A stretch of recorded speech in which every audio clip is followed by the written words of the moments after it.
wants to convey to us that he has the capacity, in part, to make a determination as to what the nature of certain affairs are, and that they would be incongruent or incompatible with a maximally benevolent God.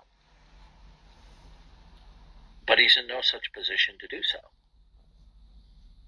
Because in order to do so, his mind would have to be the final court of appeal as to what the ontological nature is, in order for him to tell us that there's an incompatibility between certain states of affairs that are distasteful to human beings and another state of affairs that is putatively God being maximally benevolent. So what it only comes down to is he thinks his mind is ultimate, and he's the one who decides what state of affairs will be compatible or incompatible with God being benevolent. Okay? I can simply show the foolishness of such an analysis by a simple analogy. Imagine two adult brothers go down to the shore, and they rent a house for 2 weeks. And there's two pathways to the beach over the dunes.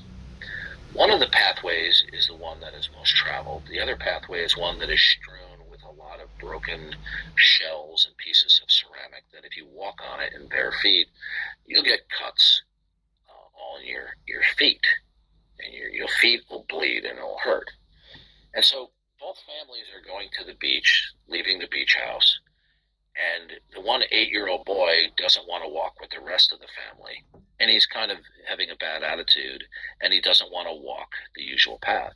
So the father says, go ahead, walk the other path. Go your own way. And the little boy goes the other path. And the brother says to his brother, the father, you know what? If you really loved your son, you would not have allowed him to walk that path. Because if you loved him, you would have prevented him from getting his feet cut, okay, by the pieces of shell and ceramics. And the other brother says, no, it's because I do love him so much that I allowed him to disobey at a young age so that he learns very quickly the consequences of disobeying me because I'm wiser and know better as to what's better for him. And that he will learn more quickly by cutting his feet and having that painful experience that it's wiser to trust dad when dad's wiser. So even though the brother thought that this was incompatible with the father being loving and benevolent, it was actually an expression of it. Now, does this prove my position? Did the father tell the other son what could happen to his feet, but he did it anyway? Okay. No, the point of the analogy is this. In order to say that any state of affairs that is displeasurable, distasteful to human beings is incompatible with the benevolence of God, you'd have to possess omniscience. But human beings do not possess omniscience. So their conclusion that certain displeasurable states of affairs, and there are plenty, okay, they reason that it's incompatible with God's benevolence, but only because they think that they have a better plan of creation than what God has already given. But didn't God create the displeasurable state of affairs that the child could cut their feet on? You're not getting this, Bobsy twin number 2. Okay, you're not in a position to say, in fact, that they. Well, I'm not. I'm just questioning. I'm just questioning your analogy because your analogy seems to be lacking foreknowledge. Yeah, you're making the analogy walk on all fours. The analogy doesn't prove anything. It simply illustrates. On all fours. What it means is you're extending the analogy beyond what it should. No, I'm asking questions about because if the kid knows that the kid wants to watch. Jay, are we going to do the usual shit that you and your brother do all the time, or are you going to grow up someday? Okay, are we going to grow up and stop the trolling antics? Okay, are you going to have a conversation, or are you just going to do this rhetoric? Jay, okay, fuck off, Jay. So you decided that you're going to continue to do it. Okay, good. Okay, now you see, I had it in my heart to kick you out. Go on. from the moment I sought you. But I decided I'd give you another chance. Okay? Bye-bye. And by the way, for those who are not familiar with Jay is an asshole, just like his brother is. Okay? These are two guys that are Bobbsey twins. Okay? If you don't know who Bobbsey twins are, looking them up. Okay? These guys have an overly inflated ability of their ability to reason philosophically. Okay? I mean, Dunning-Kruger. And they both have a hate fetish for me. Okay? Anyway. Dunning-Kruger effect. So what we get is we don't get adult disagreement. We get bickering. Okay?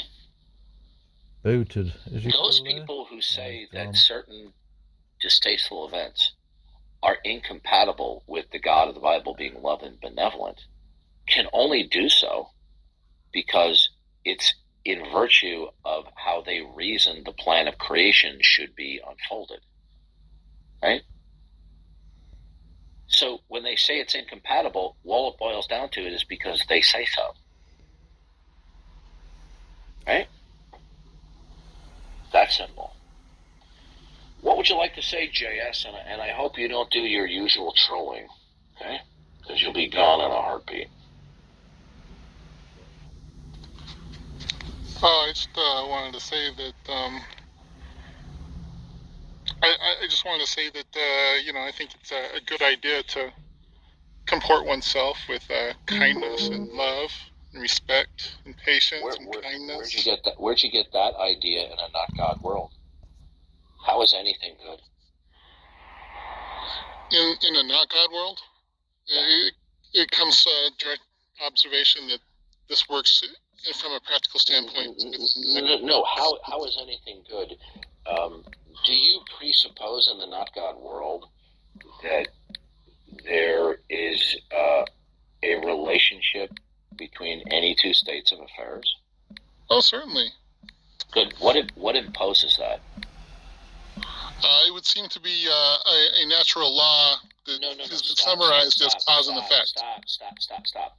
I don't want to hear it seems. Okay? I didn't ask that's all I can deal with epistemologically. Listen to me, Jay. Please don't while I'm speaking, don't overtalk me.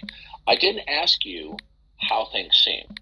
I said, what is it that imposes that there is any correlativeness whatsoever between any two state of affairs?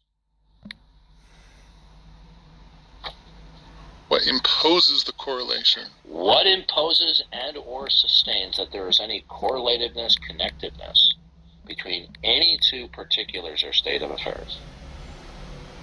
So that you can say that this is good, that's not good. I'd say it would be the nature of reality itself, the fabric of space-time. That is the typical answer that one gives when you don't know what to say. That is the equivalent of you saying reality. Okay? That is an answer that unbelievers give when they don't know what to say. Is reality a concrete one or an abstract one? I don't think it's reality is an abstract one because it's here's the problem then. Here's the problem. That's very naughty. So then are you saying that each and every discrete particular, all right, in terms of the set of all things, every particular in conjunction with every other particular, all of them collectively dictate what each particular is? No, each particular Stop right there. You just shot yourself in the foot. No, I didn't. When you listen to me, I will explain to you why you did. Okay? When you say that reality is what imposes and sustains whatever, in this case, that there's a correlativeness and connectiveness between states of affairs or events or particulars. When you say reality, all you're just simply saying is the set of all particulars. So each particular within the set of all particulars, okay, is what imposes collectively what each individual particular is. Where'd you get that from? Okay, so that's not what I'm saying. What I'm saying is that there seems to be... Yes, it is. When you say reality, is reality the set of all real particulars? Yeah. that's one way of looking at reality, but that's not what I said. Listen, if you're dishonest one more time, you're gone. You told me that reality, in so many words, is what imposes any correlativeness or connectedness between any states of affairs. Did you not communicate that? I did not intend to communicate that, if that's what you understood by what I said. That is exactly no, it's not exactly what I said. You summarized what I said. Good. So since you misspoke, we'll go back again. What is it that imposes and sustains that there is any correlativeness or connectedness between any two states of affairs or events? And what is it that imposes and sustains what each and every particular is, can be, and cannot be? What specifically is it that does that? The nature of the cosmos itself, that it's cause and effect. Stop right there. You are doing it all over. I gotta switch my headset. You're doing it again. When you say the nature of the cosmos, you're just using the nature of cosmos as another word for reality. Okay? No. Listen to me carefully. No, reality is more than the nature of the cosmos. So the cosmos is simply an abstraction, collectivizing mentally concrete particulars. An abstraction. No, that's not what I'm saying. Listen, hey JS, listen. Put on your thinking cap. An abstraction cannot and does not stand in causal relations. Okay. I agree, but that's not what I'm saying. Good. So the cosmos is a collectivizing term to collectivize a plurality of particulars. Okay? Now, unless you have a concrete unifier for the cosmos, is there a concrete unifier for the cosmos? Yeah, I'd say it's the quantum foam. It's the substrate that the physical universe is built upon. Why are you making up this crap as you go along? Okay, I'm not making it up. This is what science tells us. No, that is wrong. It's talking about fundamental particles and how they arise from the quantum foam. My head wants to explode right now. That is not what science says. Okay? Yes, it is. No, sir. No. What they are saying is they believe that beyond quarks at a lower level, there is fluctuating quantum energy that can erupt into particles and virtual particles, etc. But this is not a stipulation of what is ultimate dictating. You want to know how I know? Because I spoke with Lawrence Krauss. Do you know who Lawrence Krauss is? I do. Okay. Did Lawrence Krauss write a book, A Universe from Nothing? I believe so. I never read it, but I believe so. Yeah, okay. So does Lawrence Krauss know a wee bit more about physics and the quantum realm than we do? I would venture to guess a lot more. Yeah. So I asked Lawrence Krauss the same question. And you know what he said? I heard. He said, I don't know. Yeah, I heard it because I don't believe he understood the question. So what? No, he perfectly understood the. You know what? You can fuck off. You are a lying piece of garbage. Get out of here. No, you're the liar. You're the piece of garbage. You project more than anybody I know. You're gone. Yeah. Bye. Yeah, it was against my better judgment. The door on your way out. Okay, this is what he does all the time. He just makes up crap. Okay. Lawrence Krauss perfectly understood the question. It's just that the question was formulated that he knew he couldn't answer. It wasn't a trick question. It wasn't a loaded question. Okay?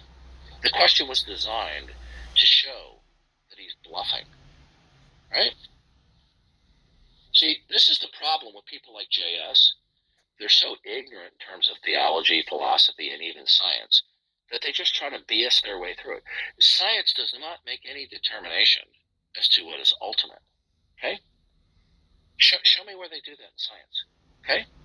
And are these scientists who might say that, are they instrumentalists or are they realists? You see, when you talk with people who are ignorant, like JS, okay, they just make up crap as they go along, and they're shameless about lying. By the way, for those of you who aren't familiar with him, don't feel sorry for him. This is the usual crap that he does.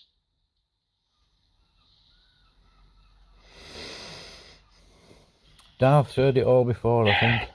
Yeah, I really got to make it a policy not to engage with him again. Okay. All right, if anyone else wants to come up and ask questions or challenge the Christian worldview or defend atheism, come on up. Oh, JS didn't make a comment in the side chat. Oh well, where is he?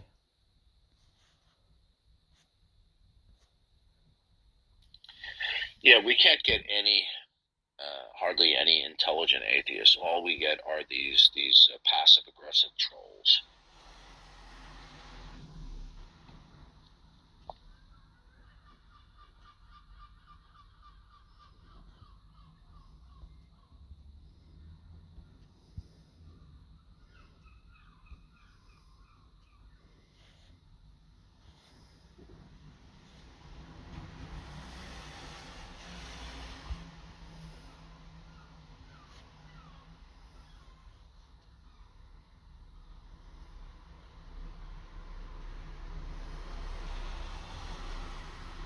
All right, since nobody's raising their hand, I'm shuffling off the bed.